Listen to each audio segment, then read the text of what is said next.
halkan waa YouTube-kayga waxaan ka codsanayaa qof kasta oo Soomaaliyeed inuu muuqaalkayga fogeeyo meel dheer gaarsiiyo qofku ka soo horbaxana haduusa ii ahayn subscribe haduusa ii ahayn inuu subscribe-ka ii saaro waxaan ka codsanayaa walaal ii saar hagala bakhaylin hal mar oo subscribe-ka ii saadhid walaal waxay noqonaysaa dhiirigelin bay noqonaysaa fadlan dhiirigeliya walaalkayga Soomaaliyeed iyo walaashayda Soomaaliyeed dhammaantiin waxaan ka codsanayaa inaad muuqaaladayda fogeysaan meel dheer gaarsiisaan walaalayaal dhiirigelin bay noqonaysaa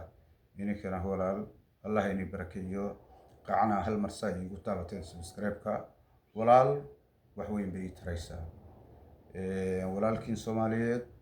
waad heer gaarsiiseen baan noqonayaa waxaan ka codsanayaa dhammaantiin inaad muuqaaladayda fogeysaan Allah inii barakeeyo qof kasta oo muuqaalkayga ka qayb qaatay ama qayb ku leh inuu kor igu kaco muuqaalkayga meel sarana aan gaaro waxaan ka codsanayaa Ilaahay inuu barakeeyo baan faataxada u soo marayaa Ilaahay inuu ka dhigo walaalayaal ii fogeeya dhammaantiin muuqaalkayga meel dheer gaarsiiya Allah inii barakeeyo madaxdiisa arantiin